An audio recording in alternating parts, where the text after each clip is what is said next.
స్పృహ దైవం లాంటిది, దేహం అద్దం లాంటిది. నేనన్న స్పృహను చూసుకోవడానికి అర్థం అక్కర్లేదు, నేను దేహమే కదా అది ఎందో చూసుకోవడానికి అర్థం కావాలి.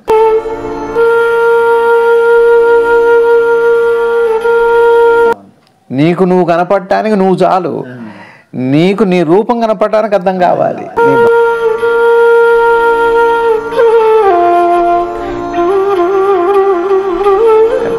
అది కనుక్కోవడానికి అక్కడికి వెళ్తాం. ఎక్కడో అగ్ని రాజేయాలి, ఈ దీపం వెలిగించుకోవటానికే పుష్కరానికి వెళ్తున్నాం మనం.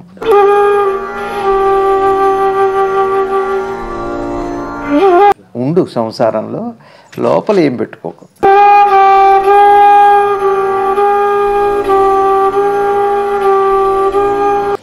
దేనివల్ల నీకు ధ్యానం కలగట్లేదు, ఏ మిశ్రమం వల్ల నీకు ధ్యానం కలుగుతుంది, ఏ ఎలిమెంట్ వల్ల ఇన్ని కష్టాలు ఈ ప్రపంచంలో వస్తున్నాయి. అమెరికా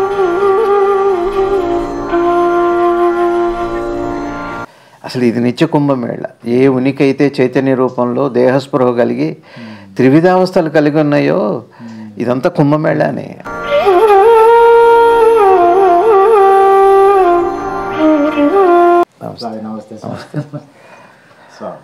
స్వామి, శ్రీ రమణ భగవాన్ వారి వద్దకి ఒక భక్తుడు వచ్చి సంభాషిస్తున్న సమయంలో భగవాన్ అంటున్నారు, స్వామి, విషయలోలత్వం నుండి ఆకస్మికంగా తత్వజీవనంలోకి వచ్చిన తులసీదాసు కథ చెప్తున్నారు.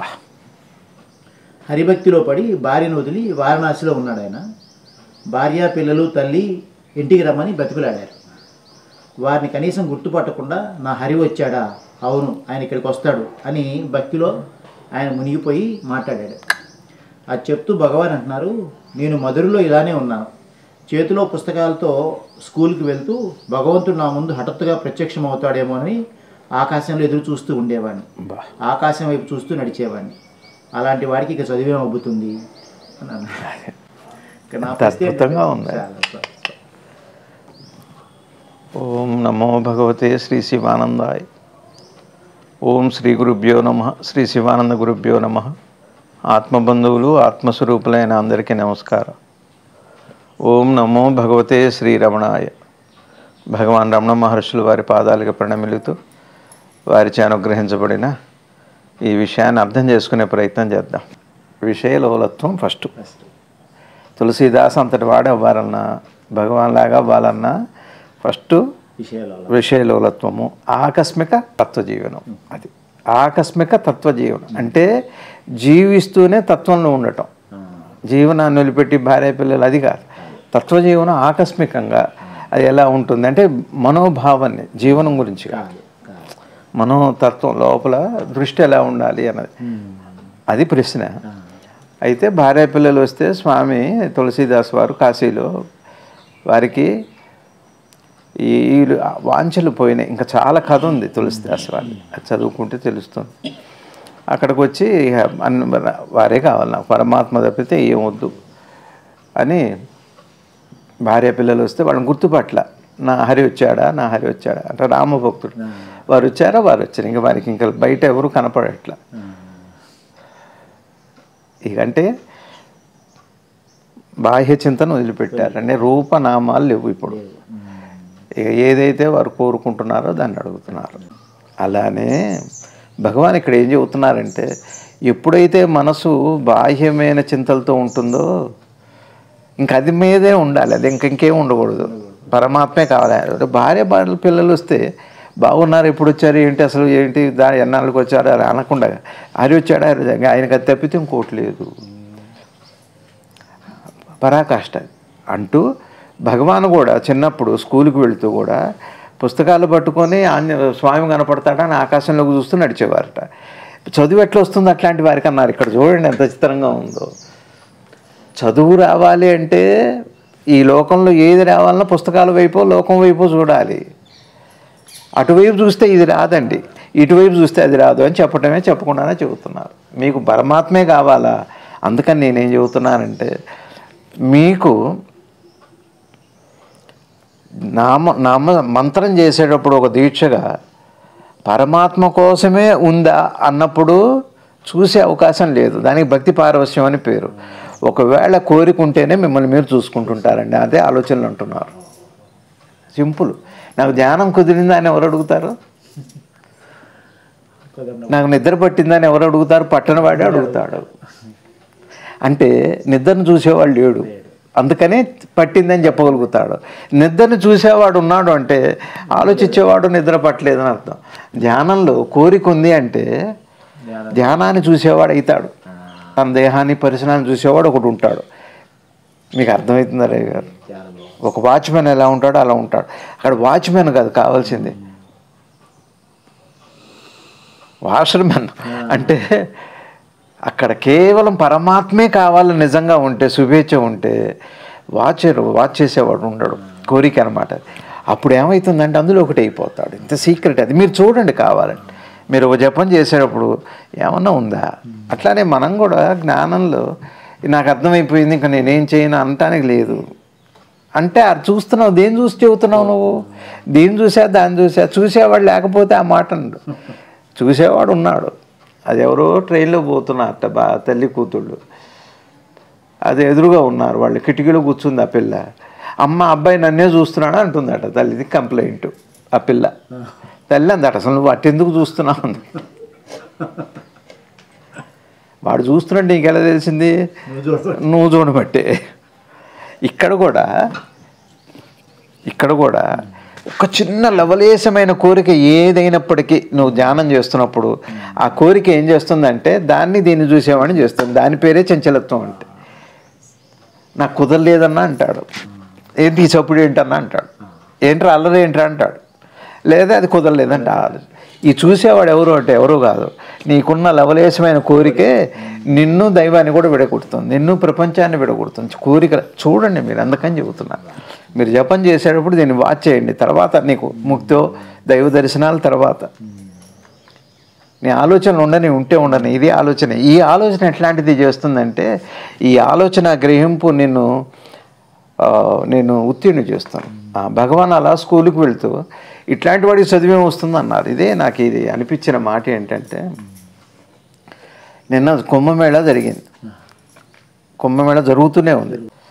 ఒక న్యూస్ యూట్యూబ్లో ఏమిటి అది నిజమా అబద్ధమా అని వదిలిపెడితే, మొన్న నేను తిరుపతి ఇప్పుడున్న కష్టాలు దుఃఖాలకి సంబంధించి ప్రమాదాలు ఎక్కడ చూస్తే హైదరాబాద్ పిల్లవాడు పాప నిన్న ఆర్కేపురం పిల్లవాడిని కాల్చి చంపారు అమెరికా. ఎందుకు ఇవన్నీ జరుగుతున్నాయి?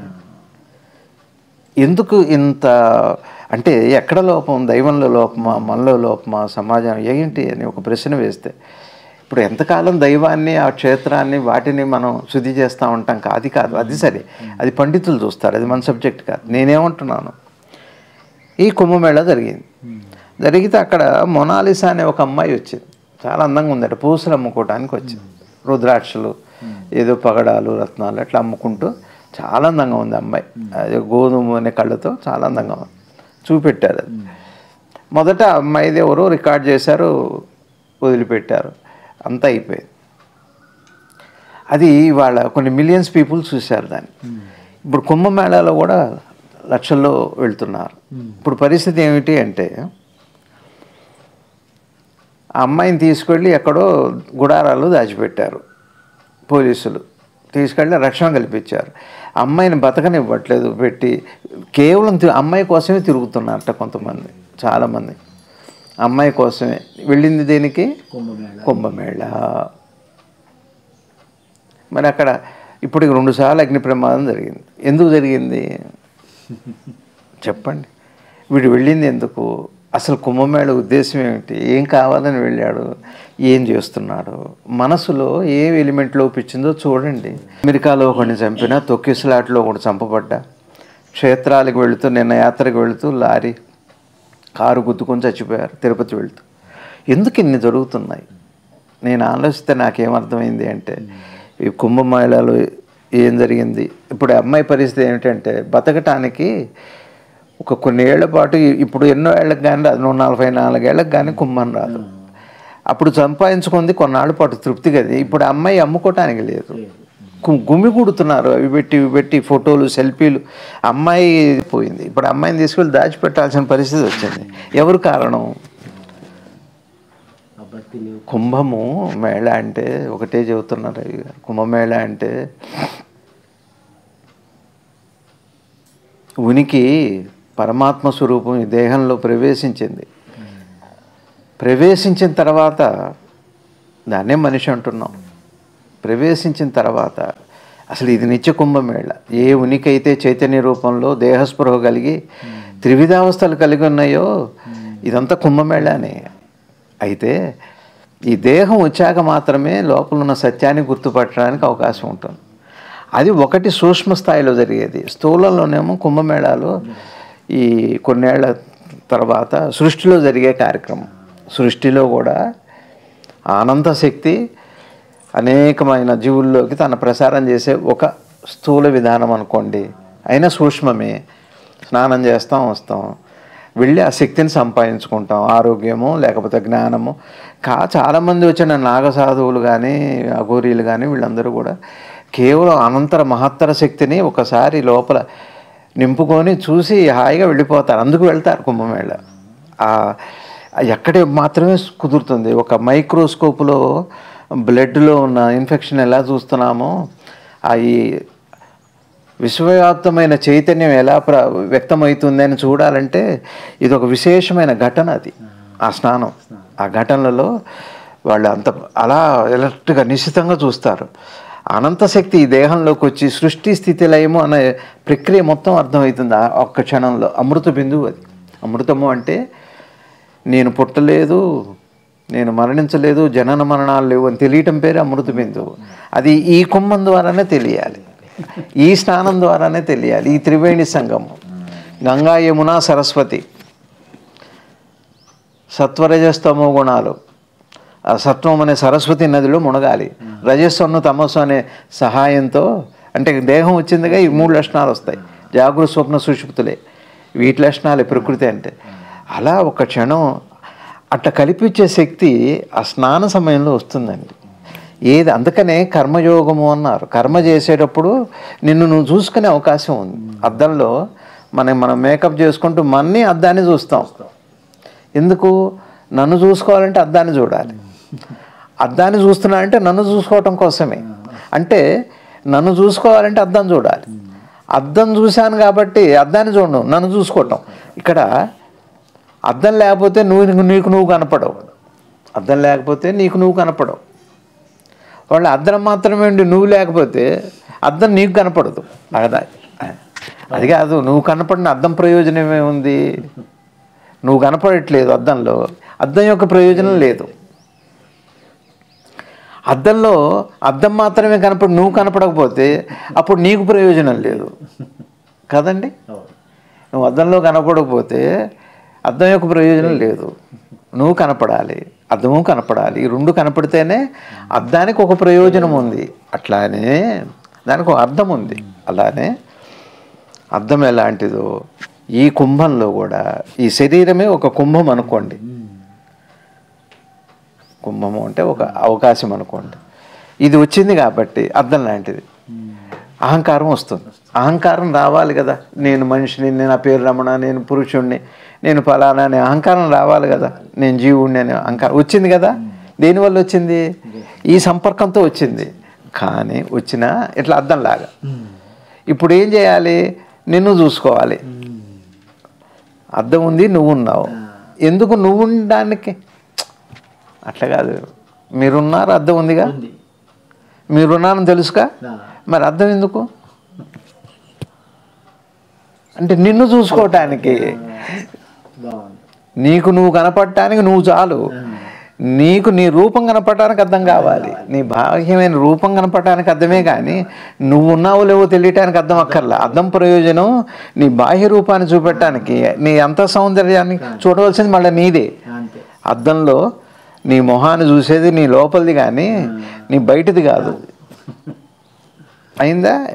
ఒకవేళ నువ్వు లేకుండా ఉట్టిగా నిలబడి ఏదో ధ్యాసలో ఉంటే నువ్వు కనపడవు అద్దంలో. అద్దంలో నువ్వు కనపడకపోయినా అద్దం ప్రయోజనం లేదు. అద్దం ఉండి నువ్వు కనపడకపోతే అద్దం ప్రయోజనం లేదు. అద్దం ఎదురుగా ఉండి నీ ధ్యాస లేకపోయినా నీ ప్రయోజనంగానే అద్దం ప్రయోజనంగా. చూసారా? అట్లనే ఈ శరీరము ఉండటం వల్లే ఉనికికి నేనన్న భావం వస్తుంది. వచ్చాక ప్రశ్న కూడా ఈ లోకంలో నుంచి వస్తుంది. నేనెవరన్న ప్రశ్న ఎక్కడి నుంచి వస్తుంది అంటే ఈ లోకం నుంచి వచ్చేది. నీది కాదు ప్రశ్న. నీది ప్లస్ నీ దేహాన్ని కలిపి ఈ ప్రశ్న నేనెవరు దైవం ఎవరు అని అప్పుడు వస్తుంది. అప్పుడు ఏం చేయాలి? నీ లోపలికి చూడాలి, నిన్ను చూసుకోవాల్సిందే. ఇది ఎంతే అర్థము. అద్దం లాంటిదండి ఈ ప్రపంచం, అద్దం లాంటిదండి ఈ దేహం. నీ స్పృహ దైవం లాంటిది, స్పృహ దైవం లాంటిది, దేహం అద్దం లాంటిది, ప్రపంచం అద్దం లాంటిది. రెండు కలిపి చూసినప్పుడే దానికి ఒక ప్రయోజనం ఉంటుంది. అలా భగవాన్ ఏం చెబుతున్నారు అంటే, నాకు పుస్తకాలు తీసుకెళ్ళినప్పుడు పైకి కనపడతారా లేదా అని చూస్తున్నారు. మనం కుంభమేళ వెళ్ళి మనోలాసానో మరో ఇంకోరా ఎవరినో చూడటానికి కుంభమేళ ఎందుకు వెళ్ళాలండి? సెల్ఫీల కోసం. తిరుపతి అంతేనా అంటే నేనేమంటున్నా అంటే, ఏ ఎలిమెంట్ లోపిస్తుందో అండి ప్రతి పనిలో. ఏ ఎలిమెంట్ పోయింది? ఏ ఎలిమెంట్ పోయింది? అట్లానే అద్దానికి చూసుకోవటానికి నేనున్న స్పృహ అక్కర్లేదు. నేనన్న స్పృహ చాలా అద్దం అక్కర్లేదు. నేనన్న స్పృహను చూసుకోవడానికి అద్దం అక్కర్లేదు. నేను దేహమే కదా, అది ఎందో చూసుకోవడానికి అద్దం కావాలి. అలానే ఈ ప్రపంచము, ఈ దేహము పరమాత్మ అందుకు పెట్టాడు. ఈ కుంభమేళ అంటే కూడా ఆ పవిత్ర క్షణాన్ని నువ్వు జలంలో చూడొచ్చు. 144 200 ఏళ్లకో 12 ఏళ్లకో ఎప్పుడో జరుగుతుంది. అది 12 ఏళ్ళకు ఒకసారి అయినా జరగవచ్చు. 140 ఎన్నేళ్ళకి ఒకసారి జరిగినప్పటికీ. అయితే ఆ భౌతికమైన ప్రక్రియ దేశకాలాల మీద ఆధారపడింది. ఒక కుంభమేళ మీరు రమ్మంటే వస్తుందా? పుష్కరం, కృష్ణ గోదావరి గంగా పుష్కరాలు మీరు రమ్మన్న రారు. ఒక కాలంలో ఒకనొక సమయంలో వస్తాయి. కానీ నీ లోపల ఉండే ఆ జ్ఞానము, ఆ త్రివేణి సంగము దేశకాలాలు అతీతంగా ఉంది. అది కనుక్కోవడానికి అక్కడికి వెళ్తాం. ఎక్కడో అగ్ని రాజేయాలి. ఈ దీపం వెలిగించుకోవటానికే పుష్కరానికి వెళ్తున్నాం మనం. అందుకని మనం ఏం చేయాలి అంటే, జపం చేసేటప్పుడు ఆలోచనలు వస్తున్నాయి, సరే అది వదిలిపెట్టండి. నేను అసలు ఎందుకు చేస్తున్నాను ఒకసారి ఆలోచన చేయండి. ఆ జపం చేస్తున్నప్పుడు ఆలోచనలో మీకు కోరిక లేకపోతే మీకు ఆలోచనలు రావు రే గారు. ఒకవేళ కోరుకుంటే ఆలోచనలు రావటం ఆగదు, వస్తూనే ఉండి ఏదో ఒక ఆలోచన. కోరికే మూలం. అది ఏ కోరిక అని వదిలిపెట్టాడు. అది ఉత్కృష్టమైన అతి నీచమైందైనా కోరికే. మీకు అర్థమవుతుందా?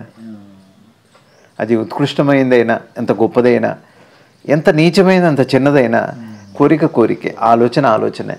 ఇది మంచి ఆలోచన, ఇది చెడ్డ ఆలోచన అని కాదు. ఆలోచన. ఇప్పుడు ఉదాహరణకి మన సంసారాల్లో చూస్తే పెద్దవాళ్ళకేమో జపం కుదరక వాళ్ళకి ఆలోచనలు అడ్డొస్తున్నాయి. చిన్నపిల్లవాడు ఒకడు పుస్తకం పట్టుకొని రామ కృష్ణ కృష్ణ అంటారు. చదివెట్టు వస్తుంది, ముందు కాస్త పక్కన పెట్ట భగవాన్ చెప్పి అంటే అది ఆలోచనే. దైవనామం, దైవస్పృహ కూడా అట్లా అడ్డైతే జీవనం ఎట్లా వాడికి? అందుకని తల్లిదండ్రులు జాగ్రత్త పడి, ఇప్పుడు వద్దురా, ముందు కాసేపు చదువుకో, తర్వాత అనుమానించాలి చదువుకుంది కానీ ముందు చదువుకో, ముందు ప్రిపేర్ అవ్వు. భగవాన్ ఏమంటున్నారు? అది ఆలోచనే. భగవానికి వచ్చింది కూడా ఆలోచనే. ఎప్పుడు కనపడతారు ఏమిటి అని. కానీ ఆర్తి బలమవుతున్న కొద్దీ ఇక ఇవి రావండి. అసలు తను పోకూడదు అంటే ఒక్కటే గుర్తు రవి గారు, లవలేశం కోరికున్నా అది ఏదైనా సరే, దేనికి సంబంధించిందా సరే, మీకు ఆలోచనల రూపంలో పరిప్రవాహం వస్తుంది. అదే ఓపెనర్, వాల్వ్ అదే, ఇన్వాల్వ్మెంట్ కూడా అదే. ఇన్వాల్వ్మెంటే బాధ. వాల్వ్ అనేది ఒకటి ఉంది, కోరిక అనమాట. వాల్వ్ అయిందా? ఒకవేళ మీకు కోరిక లేదనుకోండి, సపోజ్ జపమే ఉందనుకోండి, తెలియదు మీరు జపం చేసినట్టు. ఒకసారి నిద్ర లేచినట్టు లేస్తారు. ఏం జరిగింది ఇంతసేపు? అది ఒక స్థితి. తర్వాత ఇంకా ఉంది. నేను అనేది ఏంటంటే, భగవాన్ చెప్పింది ఇక్కడ ఏం చెబుతున్నారు అంటే, చదివేమొస్తుంది అంటే దీని మీద చేస్తారు. ఏమొచ్చింది మరి వారికి? జ్ఞానం వచ్చిందిగా. ఇది ఉంటే జ్ఞానం రాదు ఇటువైపు. ఒకటండి, నాకు వచ్చేసింది, నాకు అర్థమైంది అనుకుంటే కూడా రాదు రవి గారు. ఎప్పుడైనా మీరు కంపారిటివ్గా ఒకదాంతో పోలుస్తూ ఒకదాన్ని చూస్తున్నారు అంటే అడ్డే అదే తెలియదు వాడి. భగవాన్ రమణ మహర్షులు వారు, నా పేరు పేపర్లో రాయమంటాం ఎంత అహంకారం, వద్దంటాం కూడా అంతే అహంకారం అన్నారు. తేడాలి. ఇంకా చదివే వస్తుంది అట్లాంటి వాడికన్నా. పైన ఏం చెప్పారు మరి? బయట భార్యాభర్తలు కనపడలేదు, భార్య పిల్లలు కనపడలేదు వారికి, తులసీదాస్ వారికి. కాబట్టే జ్ఞానం వచ్చింది. ఆయనకి రాముల వారి దర్శనం అయింది. ఇది పెట్టుకొని అదేంటి ఇది వద్దా అండి అంటే, మరి భార్య పిల్లలు సంసారం వద్దా అండి అంటే భగవాన్ అంత అద్భుతమైనదే చెప్పారు. ఇవాళ నీళ్లలో పెరిగిన తామర పువ్వు బురదలోనే పెరుగుతుంది. తామర పుష్పం ఎంత స్వచ్ఛంగా ఉంది. అలా ఉండు సంసారంలో, లోపల ఏం పెట్టుకోకు, అది బయట జీవించు బాధ్యతగా. అందుకనే భగవాన్ చెప్పారు, లోపల జ్ఞానిగా ఉండాలి, బయట అజ్ఞానిగానే ఉండాలి. అమ్మ నాన్న, భార్య పిల్ల తల్లి, ఇవన్నీ మీరు గమనించి చూస్తుంటే మీ మనసు యొక్క సహజ స్వరూపము పవిత్రత తెలుస్తుంది. అందుకే కుటుంబ వ్యవస్థ చాలా గొప్పది. ఎవరితో ఏ సంబంధాలు లేకుండా నాకు ఎవరు వద్దు, నాకు జ్ఞానం వచ్చి, జ్ఞానం ఎట్లా వస్తుందండి నీకేం తెలియకుండా? మిశ్రమమేమో తెలియకుండా మూలం ఎలా తెలుస్తుంది? మూలం తెలియకుండా మిశ్రమం ఎలా అర్థమవుతుంది? మిశ్రమంలో మూలాన్ని అంటే విభజన చేసి చూడాలి. ఎందుకు అంత శ్రమిస్తున్నావు నువ్వు? దేనివల్ల నీకు ధ్యానం కలగట్లేదు? ఏ మిశ్రమం వల్ల నీకు ధ్యానం కలుగుతుంది? ఏ ఎలిమెంట్ వల్ల ఇన్ని కష్టాలు ఈ ప్రపంచంలో వస్తున్నాయి? అమెరికాలో మొన్న, ఇప్పుడు నైజీరియాలో ఎక్కడో పెట్రోల్ 100 మంది చచ్చిపోతున్నారు ఒకే ఇన్సిడెంటు. అదే గన్ కల్చరు. ఇక్కడ ఏదో ఇంకొక పేరు, కుంభమేళ అది ఒకటి అయి ఉండవచ్చు, తిరుపతి ఇంకోటి కారణం అవ్వచ్చు. ఎందుకు ఏ ఎలిమెంట్ లోపించి ఏ ప్రమాదాలు భౌతికంగా వస్తున్నాయి? ఏ ఎలిమెంట్ లభించి వచ్చి ధ్యానం కలగకుండా చేస్తుంది? దేహానికి ప్రమాదము, మనసుకు ప్రమోదము, దుఃఖము దేనివల్ల, ఏ ఎలిమెంట్ వల్ల వస్తున్నాయి? కోరిక, వికారము అనే లోపాల వల్ల. ఆ ఎలిమెంట్ వచ్చినప్పుడే కోరిక అనే ఎలిమెంట్ వస్తేనే నీ స్వరూపం నీకు అర్థం కావాలి. నీ స్వరూపం కోసం నువ్వేం చేయొద్దు. భగవాన్ అది కూడా చెప్పారు. బావిలో నీళ్ళ కోసం నువ్వు నీళ్లు తీసుకురాలేవు, పైన అడ్డుగా మట్టి తీసేయాలి. నీవు అదే, దానికోసం నువ్వేం చేయకు. దాని గురించి ఏం చెప్పారు? ఇప్పటికి నీ దగ్గర అది ఉందా చూడు. ఆత్మ గురించి లక్షణాలు కొన్ని చెప్పారు భగవాను. చదవండి ఫస్ట్, అది చదవండి. ఆ లక్షణాలు ఎప్పుడన్నా నాకున్నాయో ఒకసారి కంపేర్ చేసి చూడు, పెద్దలు చెప్పిన దానికి నీ దగ్గర. అంతే కదా గారు. ఆడవాళ్ళు బట్టల షాప్కి వెళ్ళి చీరలు కొనుక్కునేటప్పుడు చూసి సరి చూసుకోండి అంటారు. ఒకసారి మొత్తం ఇప్పదీస్తారు. అట్ట తీసుకెళ్ళరుగా ఇంటికి, మడతేసే తీసుకెళ్తారు. కానీ మొత్తం ఎక్కడ చిల్లు ఉందా, సరిగా నేత బాగుందా, నాణ్యత ఎక్కడ లోపించిందా సరి చూసుకుంటారు. దాన్ని మడతేసి తీసుకెళ్ళిపోతారు. కంపారిజన్ అది కాదు. అంటే మీకు మంచి ఏమో తెలుసు, చినిగిపోవటం ఏంటో తెలుసు. ఇప్పుడు మీరు వినియోగంలోకి తెచ్చుకునే ముందు ఈ రెండు కంపారిజన్ బట్టి కదా మీరు తీసుకోవటం అనేది జరిగేది. మీకు బాగేమిటో తెలియాలి, చెడు ఏమిటో తెలియాలి. ఇప్పుడు సాధన ఏమిటి భగవాన్ చెప్పేది? నువ్వు అదే, దాన్ని వదిలిపెట్టు.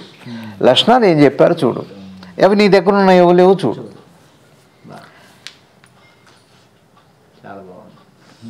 మనమేం చేస్తున్నాం? నిద్ర ఎట్టపోవాలని ఆలోచిస్తున్నాం. ఇది నేను ఎట్లా సాధించాలని చూస్తున్నాం. దీన్ని పొందడానికి మార్గాలు ఏంటని ఆలోచిస్తున్నాం. అలా చెప్పట్లే వాళ్ళు. దాని గురించి వివరణ ఇచ్చింది వేదం. దాని గురించి వివరణ ఇచ్చారు జ్ఞానులు మనకి. అది ఆనంద స్థితి, సత్వచిత్ ఆనందమే. దాని లక్షణం గ్రహింపే. ఆత్మ యొక్క లక్షణం ఏంటి? ఆత్మకి సత్తు, చిత్తు, ఆనందం. చిత్తు దాని లక్షణం అంటే గ్రహింపు, జ్ఞానము దాని లక్షణం. లేదా మనసు అనుకోండి, పోని మనసు లక్షణం ఏంటి? గ్రహింపు అని చెప్పారు. శాస్త్రం ఏం చెబుతుంది? పెర్సెప్షన్. మైండ్ అంటే పెర్సెప్షన్ అనుకోండి. ఆత్మక లక్షణం ఉంది, అయిందా? ఇప్పుడు మనం ఏం చేస్తామంటే దీనికోసం ప్రయత్నం చేయండి. ఎరుక కోసం, పెర్సెప్షన్ కోసం ప్రయత్నం చేస్తున్నాం. ఏం చేయాలి అప్పుడు? అలా కాక పెర్సెప్షన్ అంటే గ్రహించటం. గ్రహింపు ఇప్పటికి నాకుందా లేదా? గ్రహింపుకు సంబంధించింది, గ్రహించిన దానికి సంబంధించింది కాదు. గ్రహింపు వేరు, గ్రహించింది వేరు. గ్రహించింది మైండ్. అందుకనే ఒక మాట ఉంది రావు గారు, సెల్ఫ్ వేరు, ఐ వేరు.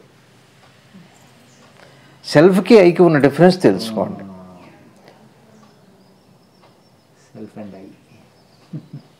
కాన్షియస్నెస్కి థాట్కి ఉన్న తేడా చూడండి. అందుకని ముందు మనం ఏం చేయాలి? సాధకులు అనుకున్న వాళ్ళు జపం చేసేటప్పుడు కూడా ఏ ఎలిమెంట్ ఉందో చూడండి. ఆలోచన సరే చేయండి, తప్పులేదు. దానికి ఏం పరమాత్మకి ఏం కోపం రాదు. పరమాత్మకు కోపం రాదు. నువ్వు ఆలోచించి ఇంట్లో పూజలు చేస్తే పరమాత్మకి ఏం కోపం వచ్చి నీకేం దూరం చేయడు. జ్ఞానం రాదంతే, నీ లోపం వల్ల అంతే తప్ప ఆయన ఏమి ఇవ్వకపోవటం కోపం ఆయనకి, వీళ్ళకి ఇవ్వాలి వీళ్ళకి ఇవ్వద్దు, ఇవాళ నాకు సరిగ్గా పూజ చేయలేదు వీడికి అన్నీ అపజయాలే జరుగుతాయి, ఏవి జరగవు అట్లా అనుకోడు ఈశ్వరుడు. ఈశ్వరుడు నువ్వే కదా, అది అయి ఉన్నది కదా, నీకు ఆటంకం ఏంటి, జ్ఞానం కలదు. అందుకని ఎలిమెంట్ ఏముంది, కోరిక ఆశ ఉందో చూడండి జపం చేసేటప్పుడు. అది లేకుండా నేనేమంటున్నానంటే ఒక్కసారైనా దయచేసి ఒక కోరిక ఒక ఆశ లేకుండా ఒక్క పూట ఒక గంట ఒక రోజు ఒక్కసారి ప్రయత్నం చేసి చూడండి, ఏం జరుగుతుందో మీరే చెప్పండి. నేను చెప్పటం కాదు, భగవాన్ రమణ మహర్షులు వారు చెప్పటం కాదు, సద్గురు శివానంద గురుదేవులు వారు చెప్పటం కాదు. నువ్వే ఏ కోరిక లేకుండా ఒక గంట కేటాయించి నువ్వు పరిశోధన చేసి చూడు, ఏం జరుగుతుందో నీకే తెలుస్తుంది. ఆవిష్కరింపబడుతుంది, ఒక విస్ఫోటన జరుగుతుంది. అదే అట్లానే ఇప్పుడు నేనేం చెప్పా, ఎరుక మనసు యొక్క లక్షణం ఎరుక. అది మనసు అంటే ఎరుక. నేను నిసర్గదత్త మహారాజు చెప్పారుగా, ఇప్పటికీ నాకు ఎరుక ఉందా లేదా, ఎప్పుడు మొదలైంది, మెలకువ రాగానే ఎరుక, అన్నీ తెలుస్తున్నాయి. ఉందా లేదా? ఇప్పుడు ఉంది అని తెలిసాక ఇప్పుడు నువ్వు దేనికోసం ప్రయత్నం చేస్తావు? ఎరుక కోసం అయితే ప్రయత్నం చేయవు. ఎరగవలసింది ఏదైనా ఉంటే అది జీవనం. నీకు ఎరగవలసింది ఏదైనా ఇంగ్లీష్ నేర్చుకోవాలి, లెక్కలు నేర్చుకోవాలి, జపం చేసుకోవాలి అనుకుంటే అది వేరు. అది దేహ ప్రారంభం, దేహ విషయం. అది ఎరుకు సంబంధించిన ఏం చేయక్కర్లేదన్న విషయం నీకైతే అర్థమవుతుంది. ఎరుక లక్షణము ఇప్పుడు నీ దగ్గర ఉంది అని తెలిసాక ఎరుకకై నువ్వు ఏం ప్రయత్నం చేయవు. ఎరుక కలిగి నువ్వు నేర్చుకోవాల్సింది ఏదన్నా ఉంటే ఇది యువతలది, అప్పుడు మైండ్ అవసరం అవుతుంది. అదే మైండ్. ఇప్పుడు సాధన చేస్తావా చేయవా, మౌనం సిద్ధిస్తుంది. ఇది భగవాన్ ఏం చెప్పారంటే, ఇది కోరావా అది రాదు, జ్ఞానం వైపు. ఇది కోరి ఇది చేస్తే ఇది వస్తుంది, నాకేముంది. అది కోరి చేస్తే వచ్చేది కాదు, కోరికతో వచ్చేది కాదు, కోరికపోతే వచ్చేది, కోరకపోతే వచ్చేది అని భగవాన్ దీన్ని మనకి మంచి అనుగ్రహ భాషను అనుగ్రహం చేశారు. భగవాన్ శ్రీ రమణ మహర్షుల వారికి పాదాలకి నమస్కరిస్తూ ఓం నమో భగవతే శ్రీ శివానందాయ. భారత్ మాతాకు జై. ఏమైనా అనుమానం ఉందా? ఒక డౌట్ ఉంది. ఇప్పుడు ప్రతి భక్తుడికి ఈ స్థితి అవసరం అవుతుందా? ఇప్పుడు వారు ఇద్దరు మహాత్ముల గురించి చెప్పారు. అవును, ప్రతి భక్తుడికి ఎందుకు అవసరం అవుతుంది? భక్తుడికి అయితే అవసరం అవుతుంది. భక్తుడు అంటే అదే కోరితే అవసరం అవుతుంది. ఏమండి దాహం అందరికి ఇప్పుడు అవసరం అని నీళ్ళు అంటే దాహమైన వాడికి అవసరం అంతే. ప్రతి భక్తుడు ఏంటి భక్తి లక్షణం అదే. భక్తి లక్షణమే అంటే తను తానన్నా తెలుసుకోవటం ఉండాలి, లేదా పరమాత్మను పొందటం అన్నా ఉండాలి. అది అవసరమైతే అవసరమే. మిలిటరీలో చేరాలంటే దేహదారుఢ్యం అందరికి అవసరం. చేరాలంటే మిలిటరీ లక్షణమే అది. ప్రతి భక్తుడికి ఈ దశ ఉంటుంది. ఏమంటే అన్నీ తెలియాలంటే లేవాల్సిందేనా, లేవాల్సిన అవసరం అందరికి ఉంటుందా అంటే ఏం చెబుతారో చెప్పండి మీరు. ఒక చిన్న చెప్పండి. మీరు ఇప్పుడు ఆ లక్షణాలు తెలుసుకోవాలి, తెలుసుకుంటేనే కాస్త ఈ స్థితి ప్రాప్తం అవుతుందని చెప్పారు. ఏమండి ఇప్పుడు మనం అంతర్ముఖంగా ఆలోచించి ఏదైతే సహజ స్థితిలో మనం ఉన్నాం ఆల్రెడీ, దాన్ని రియలైజ్ చేసుకుంటే ఇంకా సచ్చిదానంద స్థితిలో ఉంటాం. అదే మనం రిలేజ్ చేయట్లేదు, అనలైజ్ చేస్తున్నాం. వచ్చిన ప్రాబ్లం అది అర్థమైంది. అది ఇప్పుడు మీరు చెప్పిన దాంట్లో పూర్తిగా ప్రతి వాక్యాల్లో కూడా చక్కగా చెప్పారు. అది ఆ లక్షణాలు కనుక మనకి అవగతం అయితే చక్కగా ఆనందిస్తాం. ఒక్కటే సార్, ఇంకా తర్వాత లేదు, ఇంకా తర్వాత ఏం లేదు. ఇప్పుడు మీరు నిద్రపోతున్నారా లేచున్నారా? నిద్రపోతూనే ఉన్నా. ఇప్పుడు మీరు నిద్రపోతున్నారా లేచున్నారా? లేచే ఉన్నాను కదా. నిద్రపోతున్నాను అనుమానం లేదు. నిద్ర లక్షణాలు తెలుసుగా మీకు? తెలుసు. అంటే ఏం తెలియదని తెలుసు. ఇప్పుడు ఏం తెలుస్తుందో తెలుసు కదా. ఇప్పుడు ఈ ప్రశ్న ఉందా మీకు, నిద్రపోతున్నానా లేచున్నానా అని ప్రశ్న ఉందా? అది అట్లాంటిదే నా దగ్గర అది ఉంది అని తెలిసాక మీ ప్రయత్నం ఉండదు. అది దాని పేరే మౌనం అంటే, జ్ఞానం అంటే. ఇప్పుడు జాగ్రత్త అవస్థలో కూడా ఆ స్థితిలో ఉండటం అనేది, ఆ స్థితి ఏమిటి? ఎరుక దాని లక్షణం. జాగృత అవస్థకి అన్నీ తెలుస్తున్న ఆ స్థితేగా ఉంది. ఇప్పుడు ఎరుకేగా ఉంది జాగృతంలో. అవునండి. జాగృతంలో కూడా అనకండి, జాగృతంలో ఉన్నది ఎరుకే కదా. ఎరుకే ఉంది అంతే. ఆ ఎరుకే నన్ను ఇబ్బంది పెడుతుంది. ఎరుక ఇబ్బంది పెట్టట్లే, ఆలోచన ఇబ్బంది పెడుతుంది.